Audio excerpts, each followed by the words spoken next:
नमस्कार दोस्तों, स्वागत है आप सभी का गुरु घंटाल में। उम्मीद है आप सब अच्छे होंगे। दोस्तों, इस वीडियो में हम 1931 से लेकर 1940 तक, 1931 से लेकर 1940 तक हमारे देश में जितने भी इम्पोर्टेंट हिस्टोरिकल इवेंट हुए, एग्जामिनेशन पॉइंट ऑफ व्यू से जो बहुत इंपॉर्टेंट है, उसको हम स्टडी करेंगे। आइए शुरू करते हैं एक एक करके। सबसे पहले तो ये देखते हैं कि 1926 से लेकर 1931 तक लॉर्ड इरविन हमारे देश की वाइसरॉय थे। 31 से 36 तक फिर आते हैं लॉर्ड विलिंगडन, और फिर 36 से 44 तक लॉर्ड लिनलिथिगो हमारे देश के वाइसरॉय बनते हैं। सबसे पहला इवेंट 13 फरवरी 1931। 13 फरवरी 1931 नई दिल्ली कैपिटल ऑफ इंडिया बनता है। अब आप सोच रहे होंगे कि 1911 में तो कैपिटल ट्रांसफ़र कर दिया गया था, कैपिटल ट्रांसफ़र कर दिया गया था फ्रॉम कलकत्ता टू दिल्ली, मगर बनकर तैयार हुआ था, इनॉग्रेट हुआ था 13 फरवरी 1931 को। ठीक, 27 फेब 1931 हमारे देश के महान क्रांतिकारी चंद्रशेखर आज़ाद जी ने, शहीद आज़म चंद्रशेखर आज़ाद जी ने अपना अल्टीमेट सैक्रिफाइस दिया था हमारे देश के लिए 27 फेब 1931 को। फिर 5 मार्च 1931 को गांधी जी इरविन पैक्ट हुआ। गांधी जी जो सिविल डिसोबीडियंस मूवमेंट को कंटिन्यू कर रहे थे, इरविन को किसी भी तरह से कांग्रेस को राउंड टेबल कॉन्फ्रेंस में बुलाना था। सेकंड राउंड टेबल कॉन्फ्रेंस में इरविन को कांग्रेस को बुलाना था। Gandhi ji Irwin pact sign होती है 5 मार्च 1931। ठीक है, जिसका एक जो कंडीशन था वो बड़ा आज भी डिबेटेबल है कि गांधी जी ने कहा था, मतलब जब गांधी जी इरविन पैक्ट हुआ, इरविन ने शर्तें रखी, गांधी जी ने शर्तें रखी, तो गांधी जी की एक शर्त ये भी थी कि भगत सिंह, राजगुरु और सुखदेव, इन तीनों लोगं की जो फांसी है वो लाइफ इम्प्रिजनमेंट में कन्वर्ट कर दी जाए। लेकिन अंग्रेज़ों ने जब ये मानने से इनकार कर दिया, फिर भी गांधी जी इरविन पैक्ट पास हुआ। तो ये बड़ा ही डिबेटेबल टॉपिक है। 23 मार्च 1931 को हमारे देश के 3 वीर महान सपूत शहीद आज़म भगत सिंह जी, राजगुरु जी और सुखदेव जी ने इस देश के लिए अपना अल्टीमेट सैक्रिफाइस दिया था 23 मार्च 1931, 27 फेब 1931। ये डेट वो डेट है जो हर हिंदुस्तानी को याद होनी चाहिए। ठीक है, देन उसके 3 दिन बाद 26 मार्च से लेकर 31 मार्च 1931 तक कांग्रेस का 1931 का एनुअल सेशन होता है। कहाँ पर? कराची में, जिसकी अध्यक्षता करते हैं सरदार वल्लभ भाई पटेल। और इसी सेशन में जो हमारे देश का झंडा है, तिरंगा, ठीक, उसके बीच में जो अशोक चक्र है उसको फॉर्मली अडॉप्ट किया जाता है। 1931 में फिर समय आता है सितंबर का। 7 सितंबर 1931 से लेकर 1 दिसंबर 1931 तक सेकंड राउंड टेबल कॉन्फ्रेंस होता है। ठीक है, 7 सितंबर 1931 से लेकर 1 दिसंबर 1931 तक सेकंड राउंड टेबल कॉन्फ्रेंस होता है। ये राउंड टेबल कॉन्फ्रेंस इसलिए भी इम्पॉर्टेंट है क्योंकि इस राउंड टेबल कॉन्फ्रेंस में महात्मा गांधी गए थे, कांग्रेस ने पार्टिसिपेट किया था। तो तीनों राउंड टेबल कॉन्फ्रेंस की डेट आप लोगों को प्रॉपर तरीके से याद होनी चाहिए। सेकंड राउंड टेबल कॉन्फ्रेंस 7 सितंबर 1931 से लेकर 1 दिसंबर 1931 तक। क्या आप लोग ये बता सकते हैं कि फर्स्ट राउंड टेबल कॉन्फ्रेंस की डेट क्या थी? तो जो पहला राउंड टेबल कॉन्फ्रेंस था वो 12 नवंबर 1930 से लेकर 19 जनवरी 1931 तक हुआ था। ये फर्स्ट राउंड टेबल कॉन्फ्रेंस की डेट थी। और तीसरा राउंड टेबल कॉन्फ्रेंस अभी हम लोग डिस्कस करेंगे। तो ये जितने भी आपके राउंड टेबल कॉन्फ्रेंस हैं, इसकी डेट आप लोगों को प्रॉपर याद होनी चाहिए। ठीक है, तो 12 नवंबर 1930 से लेकर 19 जनवरी 1931 तक पहला राउंड टेबल कॉन्फ्रेंस हुआ था। दूसरा हुआ था 7 सितंबर 1930 से लेकर 7 सितंबर 1931 से लेकर 1 दिसंबर 1931 तक। और 1931 में अंग्रेज़ों ने प्रेस की पावर को कर्ब करने के लिए Indian press emergency power act लेकर आए थे।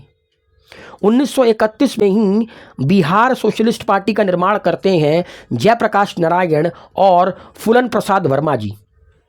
ठीक है, तो ये 1931 के इवेंट थे। एक बार फिर से दोहरा देता हूँ। 1931 13 फरवरी को नई दिल्ली भारत की कैपिटल बनता है। ठीक, इनॉग्रेट किया जाता है as a capital of India. 27 Feb को चंद्रशेखर आज़ाद जी इस देश के लिए अपना अल्टीमेट सेक्रीफाइस देते हैं। 5 मार्च को गांधी जी इरविन पैक्ट होता है। 23 मार्च को आप सब जानते हैं शहीद दिवस मनाया जाता है। 26 मार्च से लेकर 31 मार्च 1931 तक कांग्रेस का जो सेशन था 1931 का, वो कराची में हुआ सरदार वल्लभ भाई पटेल की अध्यक्षता में। और इसी कराची के सेशन में अशोक चक्र को फॉर्मली अडॉप्ट किया गया था तिरंगे के लिए, ठीक है।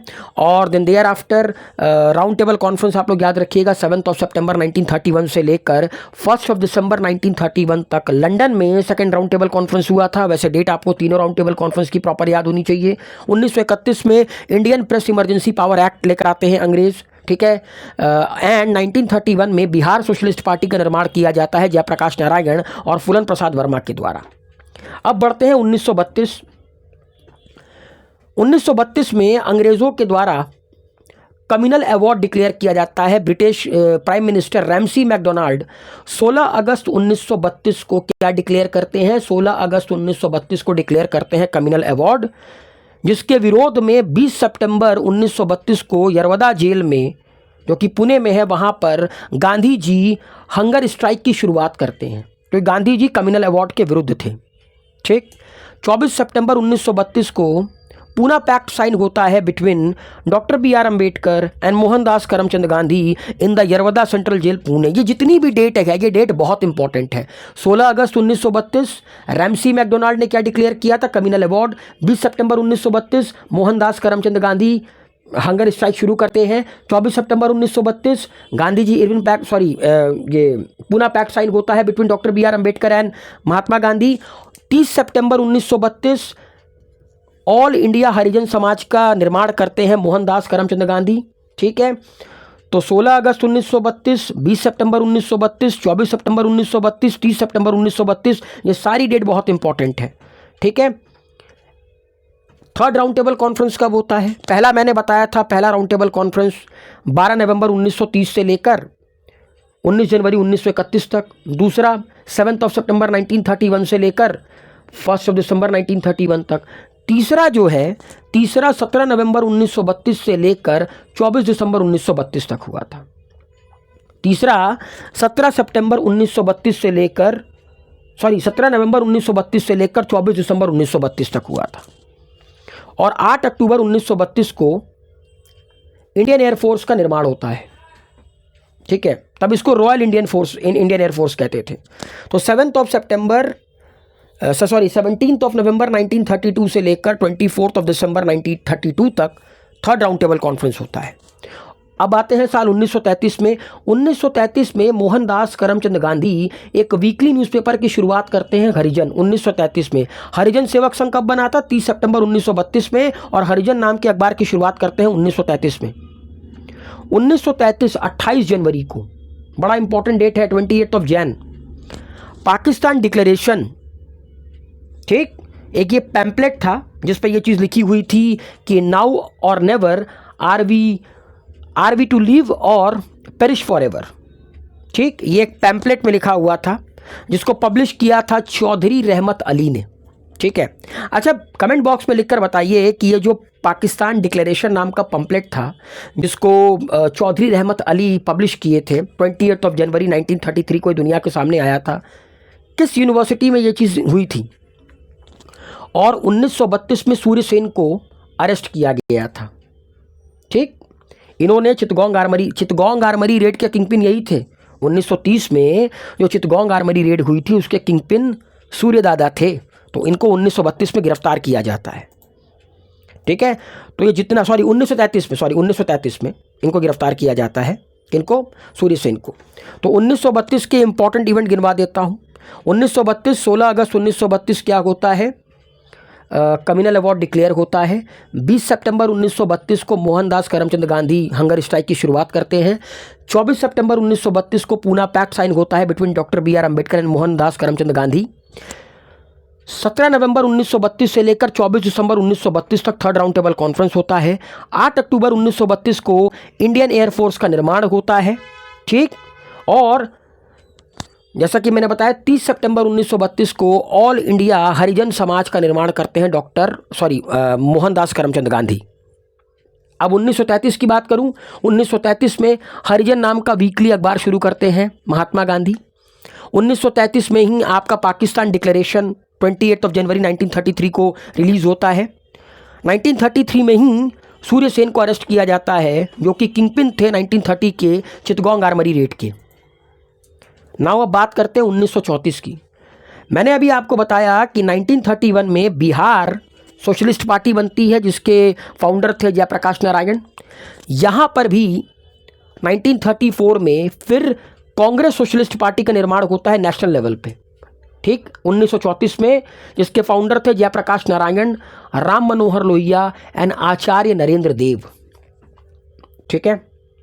1933 में सूर्य सेन की मतलब सूर्य दादा की गिरफ्तारी होती है चितगोंग आर्मरी रेड को लेकर, और 12 जनवरी 1934 को, 12 जनवरी जिस दिन हम नेशनल यूथ डे मनाते हैं, उस दिन इनको फांसी होती है। ये सूर्य सेन जी इस देश के लिए अपना अल्टीमेट सैक्रिफाइस देते हैं।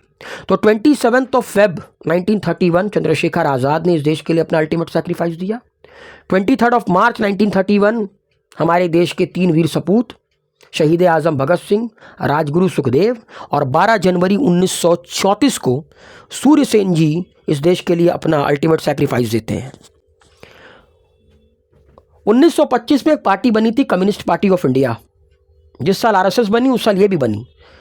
जुलाई 1934 में कम्युनिस्ट पार्टी को अनलॉफुल डिक्लेयर कर दिया जाता है अंग्रेजों के द्वारा, ठीक है। 1935 में एक ही इंपॉर्टेंट चीज़ हुई, गवर्नमेंट ऑफ इंडिया एक्ट 1935 आया, ठीक। तब हिंदुस्तान के वाइसरॉय कौन थे? Lord Wellington. 31 से लेकर 36 लॉर्ड वेलिंगटन थे। एंड इस एक्ट ने फेडरल टाइप ऑफ कॉन्स्टिट्यूशन की शुरुआत की इस देश के अंदर, ठीक। सेंटर में लागू होती है डायरकी, जो कि 1919 गवर्नमेंट ऑफ इंडिया एक्ट के अंतर्गत प्रोविंसेस में लागू थी। अब ये सेंटर में आ जाती है और प्रोविंशियल ऑटोनॉमी की बात की जाती है, क्योंकि जो डायरकी पहले प्रोविंसेस में थी उसको ख़त्म करके सेंटर पर लगा दिया जाता है। प्रोविंशियल ऑटोनॉमी की बात होती है और भारत को 11 प्रोविंसेस में डिवाइड कर दिया जाता है, ठीक है। भारत को 11 प्रोविंसेस में डिवाइड कर दिया जाता है। नाउ 1936 की बात करते हैं। ये बहुत ही इंपॉर्टेंट चीज़ बताने जा रहा हूँ, अक्सर इसके ऊपर सवाल पूछा जाता है। ऑल इंडिया किसान सभा का निर्माण होता है, ठीक। किसके द्वारा? सहजानंद सरस्वती और एनजी रंगा के द्वारा, ठीक है। इसके पीछे का बैकग्राउंड भी बता देता हूँ। 1936 का जो इंडियन नेशनल कांग्रेस का सेशन था वो लखनऊ में होता है, जिसकी अध्यक्षता करते हैं पंडित जवाहरलाल नेहरू, और वहीं पर ऑल इंडिया किसान सभा का निर्माण करते हैं स्वामी सहजानंद सरस्वती और एनजी रंगा। मदन मोहन मालवीय 1936 में हिंदुस्तान नाम के न्यूज़पेपर की शुरुआत करते हैं। जिस तरह हरिजन नाम के न्यूज़पेपर की शुरुआत 1933 में किसने की थी? मोहनदास करमचंद गांधी ने। उसी तरह 1936 में मदन मोहन मालवीय ने हिंदुस्तान नाम के न्यूज़पेपर की शुरुआत की थी। 1937 में पहला प्रोविंशियल इलेक्शन होता है under government of India act 1935। आपको पता है कितने थे? 11 प्रोविंसेस थे। तो इस प्रोविंशियल इलेक्शन में कांग्रेस सबसे बड़ी पॉलिटिकल पार्टी उभर कर आती है। 11 में से 8 प्रोविंसेस में इनकी सरकार बनती है, 5 में तो क्लियर मेजॉरिटी थी। और जिन 3 प्रोविंसेस में इनकी सरकार नहीं बनती है वो कौन कौन सा था? ठीक है, बंगाल में इनकी सरकार नहीं बनी थी। बंगाल के तब पीएम हुआ करते थे फजलुल हक। पंजाब में सरकार थी सिकंदर हयात खान की, ये लोग मुस्लिम लीग के थे, ठीक है। और सिंध प्रोविंस में थे गुलाम हुसैन हिदायतुल्लाह अल्लाह बख्श। तो याद रखिएगा 3 प्रोविंसेस में कांग्रेस की सरकार नहीं थी, पंजाब, बंगाल एंड सिंध। पंजाब में किसकी थी? सिकंदर हयात खान की थी सरकार, मतलब वहाँ के ये पीएम थे। बंगाल के फजलुल हक और सिंध के थे गुलाम हुसैन हिदायतुल्लाह अल्लाह बख्श। तो ये हम लोग अभी चल रहे हैं 1937 में, जब पहला इलेक्शन होता है under the government of India act 1935 in 11 provinces. Okay, 1937 में बर्मा सेपरेट होता है। 1935 के एक्ट के अंतर्गत एक बात कही गई थी, बर्मा को भारत से सेपरेट करो, ठीक है। एंग्लो बर्मीज वॉर, आप लोगों को याद होगा मैंने बताया था एंग्लो बर्मीज वॉर के बारे में, ठीक है, मेरे वॉर वाले वीडियो में मैंने सारे के सारे वॉर उसमें एक्सप्लेन कर रखे हैं, कब हुए, क्या रिजल्ट निकल कर आया। तो एंग्लो बर्मीज वॉर के बाद, एंग्लो बर्मीज वॉर के अंतर्गत बर्मा को हिंदुस्तान का हिस्सा बनाया गया था। ठीक है, ट्रीटी ऑफ यंदाबो हुआ था 1824 से लेकर 1826 आपका एंग्लो बर्मीज वॉर हुआ था। Under the government of India act 1935 Burma को हिंदुस्तान से अलग किया गया था और इसको लागू किया गया था 1 अप्रैल 1937 को। म्यांमार, जिसको पहले तब के वक्त तो बर्मा कहते थे, आज के वक्त तो म्यांमार कहते हैं, इसको भारत से सेपरेट कर दिया गया था under the government of India act 1935। अब बात करते हैं 1938 की। 1938, ठीक है, इंडियन नेशनल कांग्रेस का सेशन कहाँ पे होता है? हरिपुरा में, जो कि गुजरात में है, जिसके अध्यक्ष थे सुभाष चंद्र बोस। ठीक है, नेशनल प्लानिंग कमेटी का गठन किया जाता है इंडियन नेशनल कांग्रेस के अंदर इसी सेशन में, जिसकी अध्यक्षता सुभाष चंद्र बोस कर रहे थे। कहाँ पर? हरिपुरा, गुजरात में।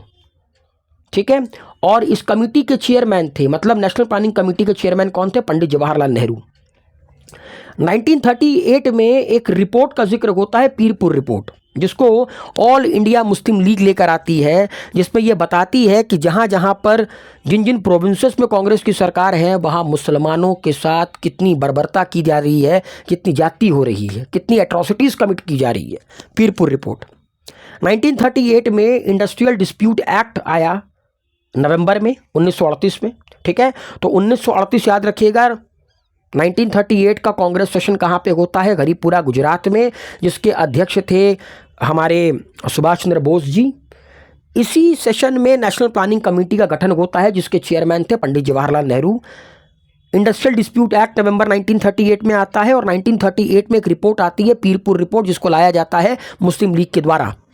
1939 में फिर से जो इंडियन नेशनल कांग्रेस का सेशन होता है, वो इस बार होता है त्रिपुरी में।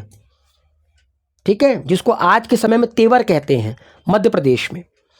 यहाँ पर भी सुभाष चंद्र बोस ही इसके प्रेसिडेंट बनते हैं, मगर गांधी जी और सुभाष चंद्र बोस के बीच में टेंशन अराइज हो जाता है। ठीक है, और सुभाष चंद्र बोस रिज़ाइन कर देते हैं, मतलब प्रेसिडेंट चुने जाने के बावजूद ये रिज़ाइन कर देते हैं। ठीक है, इनके सामने कौन खड़ा होता है पता है? गांधी जी नहीं चाहते थे कि सुभाष चंद्र बोस अध्यक्षता करे कांग्रेस की। 1938, 1939 इन दोनों सालों के इंडियन नेशनल कांग्रेस के सेशन को प्रेसाइड किया था किसने? सुभाष चंद्र बोस ने। लेकिन प्रेसिडेंट ऐसे नहीं बन गए थे। गांधी जी के कैंडिडेट पट्टभी सीतारमैया को हराया था इन्होंने दोनों बार। लेकिन जब 1939 में, देखिए 1938 में हरा दिए, ठीक, आपको पता है नेशनल प्लानिंग कमेटी बन गई। लेकिन 1939 में हराने के बावजूद जब इन्होंने देखा कि महात्मा गांधी नहीं चाहते हैं कि सुभाष चंद्र बोस अध्यक्षता करें इंडियन नेशनल कांग्रेस की, तो 29 अप्रैल 1929 को ये रिजाइन दे देते हैं। कौन? और खुद की पार्टी बनाते हैं, फॉरवर्ड ब्लॉक पार्टी। 1939 में ये खुद की पार्टी बनाते हैं, फॉरवर्ड ब्लॉक पार्टी। और जब ये रिजाइन कर देते हैं तो फिर उस सेशन के अध्यक्ष कौन बनते हैं? Doctor Rajendra Prasad. Second world war start होता है 3 सितंबर 1939 को, 39 में 3 सितंबर को, याद रखिएगा। फॉरवर्ड ब्लॉक पार्टी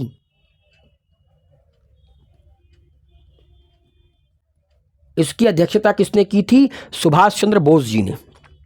ठीक है, सेकेंड वर्ल्ड वॉर स्टार्ट होता है 3 सितंबर 1939 को। और जो वाइसरॉय थे उस वक्त के, लॉर्ड लिनलिथगो, जो कि 1936 से 1944 तक वाइसरॉय थे, वो हिंदुस्तान के जो चुने हुए नुमाइंदे थे। जैसे कांग्रेस की 8 राज्यों में सरकार थी, ठीक, Congress majority of the provinces में रूल कर रही थी, लेकिन बिना किसी से कंसल्ट किए, बिना हिंदुस्तानियों से पूछे, इन्होंने हिंदुस्तान का वॉर जर्मनी के ऊपर डिक्लेयर कर दिया। मतलब वॉर हमारे ऊपर ज़बरदस्ती थोप दिया। और इसी के चलते अक्टूबर नवंबर 1939 में कांग्रेस की मिनिस्ट्री ने रिज़ाइन कर दिया। ठीक है, कांग्रेस की मिनिस्ट्री ने रिज़ाइन कर दिया कब? अक्टूबर नवंबर उसमें 1939 में। ठीक है, बड़ा बवाल कटा था इसको लेकर। मुस्लिम लीग तो बिल्कुल खुश। ठीक है, उनको क्या था कि वो तो भैया एकदम मज़े में थे, वो तो चाहते ही थे, और उन्होंने हवाला भी दिया था। कि देखिए पीरपुर रिपोर्ट है किस तरह से कांग्रेस प्रोविंसेस के अंदर मुसलमानों के साथ जातियाँ की जा रही हैं। तो अक्टूबर नवंबर में 1939 रिज़ाइन कर दिया कांग्रेस ने, और मुस्लिम लीग ने इसी की खुशी में 22 दिसंबर 1939 को डे ऑफ डिलीवरेंस बनाया था। बहुत इंपॉर्टेंट डेट है डे ऑफ डिलीवरेंस। ठीक है, चलिए अब बढ़ते हैं हम लोग अपने आगे की तरफ। एक आखिरी साल बचा हुआ है 1940, वो भी देख लेते हैं कि 1940 में क्या क्या इंपॉर्टेंट हुआ था। अच्छा हाँ, 1940 की शुरुआत तो मैंने सरदार उधम सिंह जी माइकल और डवायर को जाकर गोली मारते हैं 13 मार्च 1940 को। कहाँ पर? लंदन के कैक्सटन हॉल में। ये माइकल और डवायर वही था जो कि पंजाब का गवर्नर था जब 13 अप्रैल 1919 को जलियांवाला बाग ट्रेजेडी हुई थी। गोली चलाने का आदेश, मतलब ऑर्डर एज अ गवर्नर के तौर पर जनरल डायर को इसी ने दिया था, माइकल और डवायर ने। गोली मारी थी सरदार उधम सिंह ने 13 मार्च 1940 को, और इस देश के लिए अपना अल्टीमेट सैक्रिफाइस दिया था। 1940 24 मार्च को, ये डेट भी बहुत इंपॉर्टेंट है।